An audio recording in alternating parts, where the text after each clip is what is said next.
बहुत बहुत स्वागत है दोस्तों आप सभी का। आज की ये वीडियो क्लास 12 के हिंदी सब्जेक्ट के लिए बहुत ज्यादा इंपॉर्टेंट होने वाली है, क्योंकि यहाँ पर इस वीडियो में हम आपकी जो बुक है अभिव्यक्ति और माध्यम, इससे संबंधित एग्जाम के पॉइंट ऑफ व्यू से top 20 plus MCQ question answers को हम यहाँ पे डिस्कस करने वाले हैं। और ये क्वेश्चन आपको आपके एग्जाम में बहुत ज्यादा हेल्प करने वाले हैं, तो इस वीडियो को पूरा एंड तक देखिएगा। हर एक क्वेश्चन का आंसर बहुत अच्छे तरीके से आपको यहाँ पे समझा दूंगा। बट बिफोर दिस बिगिन, सबसे पहले देखो एक चीज बता देता हूं आपको। जो बच्चे इस लाइव सेशन में जुड़ चुके हैं, इस वीडियो के लाइव में, तो वो बच्चे क्या करेंगे, जैसे मैं आपको क्वेश्चन बताऊंगा और ऑप्शन बताऊंगा, तो जितना जल्दी हो सके आप अपने क्वेश्चन का आंसर अपनी तरफ से करने की जरूर कोशिश करें। इससे आपकी प्रैक्टिस भी हो जाएगी और यदि आप कहीं पे गलत भी होगे तो भी आपको समझ में आ जाएगा आप कहाँ पे गलत थे, और ऐसी चीजें आपको याद भी रह जाती है। दूसरी चीज, जो बच्चे इस वीडियो को बाद में देख रहे हैं तो वो कमेंट बॉक्स ओपन कर लें। वहां पे जैसे मैंने क्वेश्चन बोला है, क्वेश्चन 1 है, तो क्वेश्चन 1 का आप पॉइंट डाल सकते हैं, राइट आंसर कौन सा होगा। और जैसे आप लिखोगे और जैसे मैं बताऊंगा तो पता चल जाएगा कि आपका राइट था, रॉन्ग था। इस तरीके से आपकी भी प्रैक्टिस हो जाएगी। बहुत सारी चीजें, तो मतलब प्रैक्टिस करनी है आपको, आंसर देना है बेसिकली। ठीक है, सही बच्चे आंसर दीजिएगा। चलिए शुरुआत करते हैं। सबसे पहला क्वेश्चन नंबर 1, सिंपल सा क्वेश्चन। भारत का सबसे पहला समाचार पत्र कौन सा है और कहां प्रकाशित हुआ था? आपके ऑप्शन है बंगाल गजट कोलकाता से, बंगाल गजट पश्चिम बंगाल से, पंजाब केसरी अमृतसर से, और नव भारत टाइम्स दिल्ली से। तो जिन बच्चों को इसका राइट आंसर जौन सा भी लगता है, 1 2 3 4, इस तरीके से आप लाइव चैट में या फिर कमेंट बॉक्स में जरूर बताएं। ठीक है, चलिए यहाँ पे देखिए, हमें पता है बंगाल गजट ही है भारत का सबसे पहला समाचार पत्र। लेकिन कहां से ये प्रकाशित हुआ था? तो राइट आंसर है इसका कोलकाता, यानी कि हम क्या कहेंगे, पहला हमारा इसका जो है वो राइट आंसर हो जाएगा। ठीक है बच्चों, चलिए सेकंड क्वेश्चन आ जाता है हमारा। भारत में वर्तमान समय में इंटरनेट जो पत्रकारिता होती है, इसका कौन सा दौर चल रहा है और यह कब से शुरू हुआ था? ठीक है, तो इस समय वर्तमान में भारत में कौन सा दौर है इंटरनेट पत्रकारिता का और कब से चल रहा है? ठीक है, तो प्रथम दौर है 1993 से, दूसरा है 2003 से, तीसरा है 2015 से, या फिर इनमें से कोई नहीं। तो इसका राइट आंसर आपको क्या लगता है? देखो, विश्व में अभी इंटरनेट पत्रकारिता का चल रहा है तीसरा दौर, लेकिन भारत में चल रहा है बच्चों इसका दूसरा दौर, जो कि 2003 से स्टार्ट हुआ है। ठीक है, तो ऑप्शन नंबर सेकंड हमारा राइट आंसर हो जाएगा। ठीक है, चलिए क्वेश्चन नंबर थर्ड आ जाता है हमारा। समाचार में सबसे महत्वपूर्ण तथ्य तथा सूचना को सबसे ऊपरी पायदान पे रखना। देखना, दिमाग को थोड़ा सा कंसंट्रेट करके सुनिएगा, आंसर आपको इसी में पता चल जाएगा कि सबसे महत्वपूर्ण जो तथ्य होते हैं, जो सूचना होते हैं, उनको सबसे ऊपरी पायदान पे रखा जाता है। फिर घटते हुए क्रम में जो अन्य महत्वपूर्ण सूचना होती है उनको दिया जाता है। तो ये जो शैली है वो किसके अंतर्गत आती है? सीधी पिरामिड शैली, संक्षेप शैली, उल्टा पिरामिड, या फिर कथात्मक शैली। तो अब आप सभी को समझ में आ ही गया होगा किस शैली के अंतर्गत आता है बच्चों। ये आता है उल्टा पिरामिड शैली के अंतर्गत। ठीक है, सिंपल सा क्वेश्चन का आंसर है। मैंने आपको परिभाषा पूछ ली है उससे कि उल्टा पिरामिड शैली की परिभाषा क्या है ना। अब इसी संबंध में उल्टा पिरामिड शैली से संबंधित दो क्वेश्चन और बनेंगे। क्वेश्चन ये है कि समाचार लेखन में ये जो उल्टा पिरामिड शैली होती है, इसका विकास कब हुआ था? तो इसके विकास को संबंध में देखिए, सबसे पहले आपका ऑप्शन है फर्स्ट वर्ल्ड वॉर के दौरान, सेकेंड वर्ल्ड वॉर के दौरान, या फिर जर्मनी गृह युद्ध के दौरान, या फिर अमेरिकी गृह युद्ध के दौरान। तो इन चारों ऑप्शन में से कौन सा आपको राइट लगता है कि जब इस तरीके की जो उल्टा पिरामिड शैली है इसका विकास हुआ था, जिसमें सबसे जो सूचनाएं होती है उसको टॉप पे रखा जाता है, फिर नीचे महत्व क्रम में उसको दर्शाया जाता है। ये कब विकसित हुई थी भाई? ये हुई थी बच्चों अमेरिकी गृह युद्ध के दौरान। तो ऑप्शन नंबर फोर्थ हमारा यहाँ पे राइट हो जाएगा। ठीक है बच्चों, चलिए अगला क्वेश्चन भी उल्टा पिरामिड शैली से संबंधित है। उल्टा पिरामिड शैली में जो सूचना होती है, जो तथ्य होते हैं, इसके क्रम में कौन सा शामिल है? यानी कि जो क्रम है, जैसे कि सबसे पहले क्या इंट्रो होता है, फिर बॉडी या समापन होता है, या फिर समापन आता है फिर बॉडी और फिर इंट्रो होता है, या फिर बॉडी होती है फिर इंट्रो फिर समापन होता है, या फिर इनमें से कोई नहीं। तो आपको बताना है कि उल्टा पिरामिड शैली में जो सूचनाएं होती है वो किस क्रम के अनुसार इसमें व्यवस्थित की जाती है। ठीक है, तो कौन सा क्रम होता है बेसिकली? तो सबसे पहले क्या होता है इसमें, इस पिरामिड शैली में क्या होता है, सबसे पहले इंट्रो आता है, फिर आता है बॉडी, और फिर आता है समापन। इंट्रो जिसे आप मुखड़ा भी कह सकते हो, जिसमें कुछ तत्व होते हैं, फिर बॉडी आती है, और फिर आता है समापन। राइट आंसर क्या हो जाएगा? Option number 1। ठीक है, अभी तक जिन बच्चों ने सभी क्वेश्चन का राइट आंसर दिया है।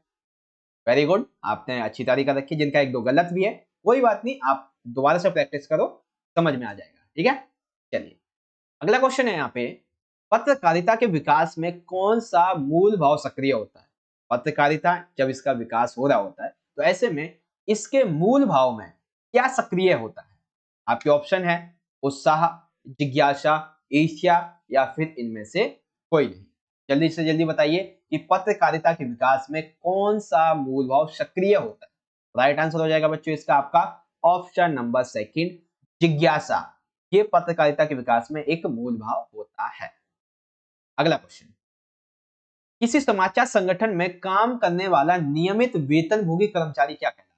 यानी कि किसी समाचार पत्र में कोई काम करने वाला जो वेतनभोगी है नियमित तौर पे, उसको हम क्या कहेंगे? तो कई बच्चों के मन में पता है क्या क्वेश्चन होगा, मतलब आज का जो आंसर होगा वो रहेगा वेतनभोगी। ठीक है, अंशकालिक, फ्रीलांसर या फिर पूर्णकालिक, इस पे तो जाएगा ही नहीं किसी का।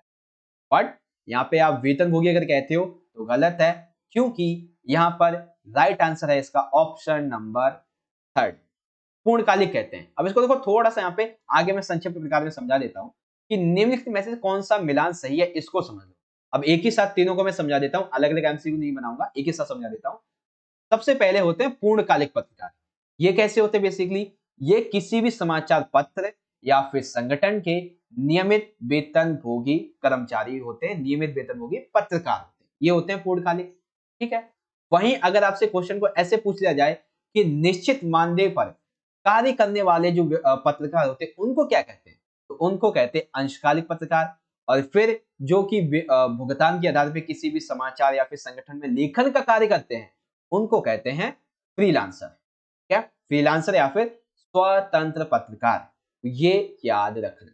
मिलान तो बेसिकली हम कहेंगे बिल्कुल ही ठीक है, बट ये क्वेश्चन मैंने इसलिए लिया है ताकि तीनों को एक ही साथ आपको समझा दूं, ताकि एक टॉपिक के लिए 3 से 4 क्वेश्चन लेने की जरूरत ना पड़े और टाइम भी आपका वेस्ट ना हो। ठीक है ना, तो ये चीज थी, आप समझ गए होंगे इजीली। अब अगर पूछ लिया जाए तो आप ऐसे इन सभी चीजों को बता दीजिएगा। ठीक है, चलिए, तो कोई भी आपकी क्वेरी, क्वेश्चन, डाउट होती है आप मुझे चाहो तो इंस्टाग्राम पे मैसेज कर सकते हो, और ये हमारा टेलीग्राम का ग्रुप का लिंक है, आप इजीली से डाउनलोड भी कर सकते हो और इसमें ज्वाइन हो सकते हो।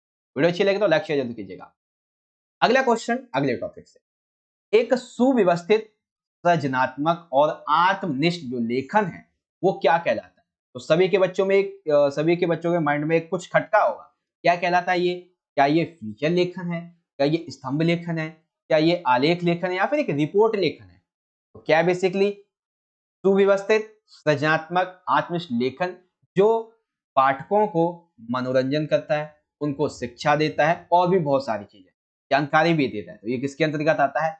ये आता है फीचर लेखन के अंतर्गत। ठीक है, सही सोचा आपने, फीचर लेखन के अंतर्गत। चलिए आगे देख लेते हैं। अगला है, जिसमें 5 ज्ञानेंद्रियां 5 उंगलियों के द्वारा उन्हें पकड़ा जा सकता है, ऐसी साहित्य की कौन सी विधा है? तो हमने एक क्वेश्चन किया था अपने क्वेश्चन पेपर में, जिसमें मैंने आपको बताया था कि 5 ज्ञानेंद्रियां जो है उनको 5 मतलब ज्ञानेंद्रिय जो रूपी 5 उंगलियां हैं उनको पकड़ा जा सकता है, किसके द्वारा? और मैंने आपको बताया था, बट आंसर आप पहले कमेंट कीजिए, उपन्यास है, कविता है, निबंध है या फिर कहानी है? तो देखो दो ऑप्शन दे देता हूं, उपन्यास भी नहीं है, निबंध भी नहीं है, अब बची कविता और बची कहानी। तो इसमें से आपको अगर सिलेबस पता होगा तो आपको पता है कहानी में बिल्कुल भी नहीं है आपके टर्म 1 में, तो क्या बचता केवल और केवल कविता। यहाँ पे क्या होगा, दूसरा ऑप्शन इसका राइट हो जाएगा, जिसे ज्ञानेंद्रिय रूपी 5 उंगलियों से पकड़ा जा सकता है। ठीक है, अगला क्वेश्चन है, कविता की प्रथम शर्त क्या है? कविता जब लिखते हैं, जब आप कविता बनाते हैं तो इसकी सबसे पहली और प्रथम शर्त क्या होती है? आपके ऑप्शन है भाव संपदा, विभिन्न प्रकार के भाव होना, शब्दों का मेलजोल होना या फिर छंद और बिंब। देखो इतना तुम्हें पता है कि छंद और बिंब इसके महत्वपूर्ण तत्व हैं, इसके महत्वपूर्ण बिंदु हैं। छंद और बिंब जो है इसे और ज्यादा इंपॉर्टेंट बनाते हैं, बट ये इसकी प्रथम शर्त नहीं है। इसकी प्रथम शर्त है शब्दों में मेलजोल होना। क्या? शब्दों में मेलजोल होना कविता की प्रथम शर्त आती है। ठीक है, अनदर क्वेश्चन, कहानी का केंद्र बिंदु। तो मैंने अभी आपको बताया ही था थोड़ी देर पहले, कहानी का केंद्र बिंदु क्या होता है? चरित्र चित्रण, संवाद योजना या फिर उद्देश्य या फिर कथानक या भाषा शैली, वट। तो क्या होता है केंद्र बिंदु कहानी का? सिंपल सा राइट आंसर है, मैंने आपको बता ही दिया था ऑलरेडी, इसको बोलते हैं कथानक, चौथा वाला राइट हो जाएगा। ठीक है, अगला क्वेश्चन, अगला है समाचार पत्र में संपादकीय पृष्ठ के सामने कौन सा मुख्य पृष्ठ होता है, यानी कि जो संपादकीय पत्र होता है उसके ठीक सामने कौन सा पेज होता है समाचार पत्र के अंतर्गत। आपके ऑप्शन है ऑप एड, झरोखा, कार्टून कोना, उपरोक्त सभी। तो इन चारों में से तो इसमें आपको ना थोड़ा से दिक्कत होगी, इसमें से ऑप्शन तो ऐसे हैं जो कि शायद मैंने देखे भी नहीं है। ऑप एड आ गया, झरोखा आ गया, कार्टून कोना आ गया और उपरोक्त सभी भी आ गया। तो दिक्कत मतलब आंसर में बता दूंगा, बट पहले आप कमेंट कीजिए कि आपकी तरफ से क्या राइट आंसर हो सकता है। ठीक है, लाइव चैट में या फिर कमेंट बॉक्स में। ठीक है बच्चों, ताकि इससे प्रैक्टिस होती रहे। Another hand, the right answer of this question that is option number 1, op ed. क्या बोलते हैं इसको, जो समाचार पृष्ठ के सामने एक मुख्य प्रश्न होता है उसको बोलते हैं ऑप एड। ठीक है, चलिए अगला है क्वेश्चन नंबर, तब क्वेश्चन बेसिकली ड्राई एंकर। तो ड्राई एंकर कौन होता है, मैंने बताया था बहुत आसान लैंग्वेज में।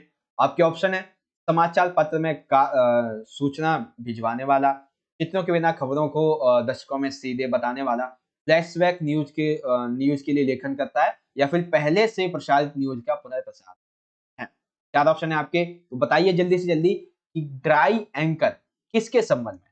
तो कोई भी सूचना, कोई भी खबर, उसे बिना किसी चित्र के पाठक दर्शकों के सामने पहुंचाना ही ड्राई एंकर होता है।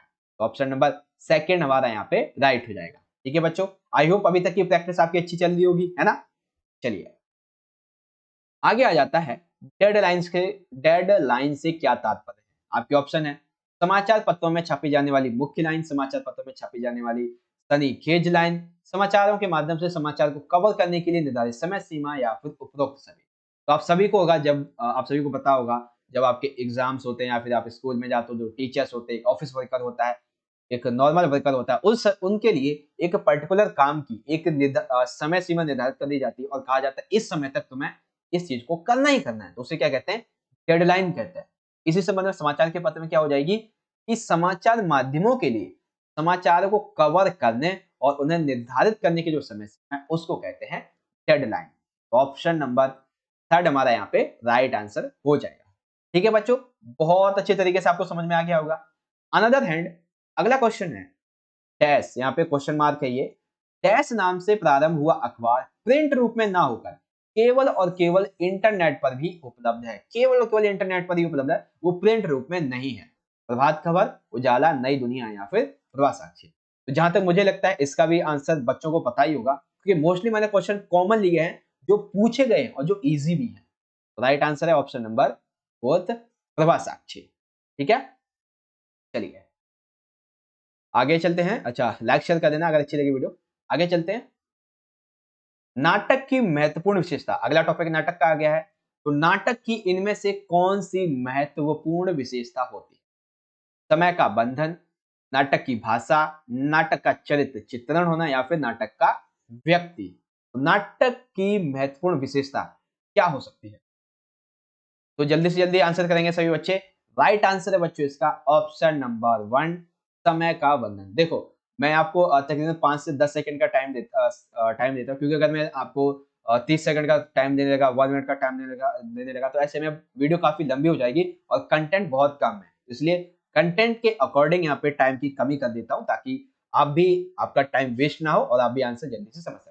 और जो कमेंट करने वाले होते हैं बच्चे, वो तो क्वेश्चन देखा, ऑप्शन देखे, बोलने से पहले आंसर कर ही देते हैं। जिनको पता होता है, नहीं पता होता है वो भी कर ही देते हैं ऑलमोस्टली। ठीक है, राइट आंसर 1 हो गया। नाटक के संबंध में अगला क्वेश्चन है, नाटक का सबसे जरूरी और सशक्त माध्यम क्या होता है। तो सिंपल सा है, मधुर आवाज, संवाद, भाषा या फिर पद्य। तो देखो क्या कहा गया है, नाटक का सबसे जरूरी और सशक्त माध्यम।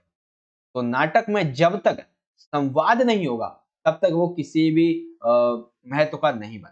That means option number second, मैं थर्ड लिख रहा हूं, सेकंड यहाँ पे राइट आंसर है। ठीक है, आगे अगला है, इंटरव्यू के लिए हिंदी में किस शब्द का उपयोग किया जाता है। तो इस सभी, इसका तो आंसर आप सभी को ही पता होगा, क्या कहते हैं उसको, उसको बोलते हैं साक्षात्कार। इंटरव्यू को हिंदी में क्या कहते हैं, साक्षात्कार कहते हैं। अगला क्वेश्चन, रंगमंच किस साहित्य विधा में आवश्यक होता है। रंगमंच किस साहित्यिक विधा में बेसिकली आवश्यक होता है। तो कहानी में तो बिल्कुल नहीं होगा और रेडियो में भी नहीं होगा। बचे दो, चित्रपट और नाटक दर्शन, प्रदर्शन। तो चित्रपट में रंगमंच होता नहीं, उसमें चित्र होते हैं।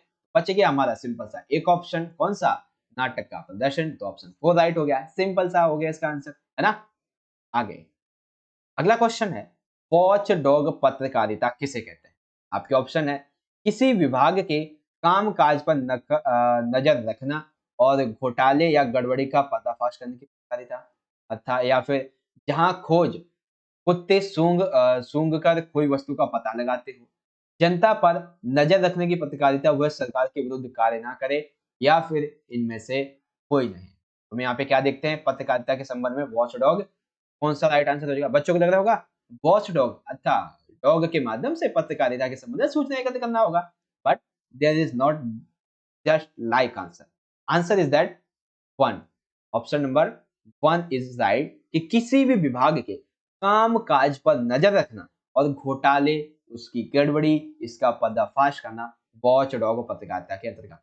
ठीक है, इसी को हम स्टिंग ऑपरेशन भी कह सकते हैं। आगे, कौन से ककार सूचनात्मक और तथ्यों पर आधारित होते हैं। ककार यानी कि जो हमारे 6 ककार होते हैं, फॉर एग्जाम्पल क्यों, क्या, कौन, कब, कहां और कैसे, ये टोटल 6 ककार होते हैं हमारे। तो ऐसे में हमें ये बताना है कि इनमें से ऐसे कौन से ककार हैं जो कि सूचनात्मक और तथ्यों पर आधारित होते हैं। ठीक है, तो बताएंगे सभी बच्चे राइट आंसर क्या हो सकते हैं, क्यों, क्या, कौन, कब, क्या, कौन, कब, कहां, कौन, कैसे, कब और क्या, या फिर उपरोक्त सब। तो बताएंगे जल्दी से, सूचनात्मक और तथ्यों पर आधारित कौन से ककार होते हैं। तो राइट आंसर बच्चों जल्दी से बताइए, right answer is option number second. ठीक है, कौन कौन से, क्या, कौन, कब और कहां, ये होते हैं तथ्यों पर आधारित। और एक question same as it is यहाँ पे ये भी पूछा जा सकता है कि कौन से ककार विवरणात्मक, व्याख्यात्मक और विश्लेषणात्मक, यानी कि जिसमें विवरण दिया जाए, जिसमें व्याख्या की जाए, जिसमें विश्लेषण किया जाता है, तो वे कौन से ककार होते हैं। तो आपको पता होगा, क्यों और कब बहुत छोटे हो गए, कैसे और कहां बहुत छोटे हो गए। हाँ, क्यों बहुत कुछ इसमें जानने को मिलता है, कैसे हुआ पूरी की पूरी स्टोरी जानने को मिलती है। तो ये होते हैं विवरण, व्याख्या और विश्लेषण से संबंध। हम क्या कहेंगे यहाँ पे, ऑप्शन नंबर जो हमारा यहाँ पे थर्ड है, क्यों और कैसे, दैट इज राइट आंसर। ठीक है बच्चों, चलिए अगला क्वेश्चन आ जाता है, संपादकीय लेखन का दायित्व किनका होता है। तो इस क्वेश्चन का आंसर सभी बच्चों को पता होगा, फिर भी ऑप्शन पढ़ते हैं, प्रकाशक का, संवाददाताओं का, केवल संपादक का, संपादक और उसके सहयोगियों का। तो संपादकीय लिखने का दायित्व किसका होता है, संपादक का भी होता है और उसके सहयोगियों का। That means option number fourth हमारा यहाँ पे राइट आंसर हो जाएगा। सबसे आखिरी क्वेश्चन आ जाता है हमारा यहाँ पे, समाचार पत्र की अपनी आवाज किसे माना जाता है। समाचार पत्र की अपनी आवाज किसे माना जाता है। ऑप्शन है आपके सामने, संपादकीय पृष्ठ पर प्रकाशित होने वाले संपादकीय को, ठीक है, टिप्पणियों को, साक्षात्कार को, या फिर इनमें से कोई नहीं। तो समाचार पत्र की जो अपनी खुद की आवाज होती है वो होती है संपादकीय पृष्ठ पर प्रकाशित होने वाले संपादकीय। ठीक है, तो इस तरीके से आज की इस वीडियो का जो हमारा टॉपिक था 20 प्लस एमसीक्यू, वैसे तो मैंने आपको अराउंड 25 के अराउंड बता दिया, 26 के अराउंड, वैसे टारगेट था मेरा आपको तकरीबन 20 बताया जाए, लेकिन मैंने आपको 25 से प्लस भी बता दिए, बट डज नॉट मैटर, आपकी प्रैक्टिस तो हो गई होगी अच्छे से, है ना। तो बस यही था हमारा क्वेश्चन, बाकी हर एक क्वेश्चन चाहें तो आप दोबारा से देख सकते हैं। और जिस बच्चे को भी अच्छे से, जिसने प्रैक्टिस की होगी लाइव में, जितने भी आंसर दिए हैं उसने सही आंसर दिए हैं, मान लीजिए आपकी अभिव्यक्ति माध्यम की तैयारी काफी अच्छी है और आपने अच्छे से हिंदी की तैयारी कर रखी है। और दूसरी चीज, अभी थोड़ी देर में ही आपकी एक हम कह सकते हैं कि एक और ऐसी वीडियो आने वाली है जिसमें हम अंतरा के जो काव्य खंड है उसके इंपॉर्टेंट क्वेश्चन देखेंगे और गद्य खंड इसके, ठीक है। और उसके बाद एक क्वेश्चन पेपर, फिर मतलब अभी हम रात तक बहुत अच्छे तरीके से पढ़ने वाले हैं। और इवन आपकी जो लाइव क्लास है वो भी बहुत जल्दी अटेंड करवाई जाएगी, तकरीबन शाम को 8 बजे के बाद। तो बच्चे लाइव क्लास में जरूर आए, उसमें अभी हम ऐसे ही कुछ इंपॉर्टेंट क्वेश्चन आंसर को बहुत अच्छी तरीके से डिस्कशन करेंगे। That is complete. वेल, चलिए मिलते हैं आपसे अगली वीडियो में, तब तक के लिए आप सभी पढ़ते रहिए और ख्याल रखिएगा अपना। लेंगे आपसे अगली वीडियो में, तब तक के लिए आप सभी पढ़ते रहें, अपना ख्याल रखें और अपनी तैयारी करते रहें। जय हिंद, वंदे मातरम।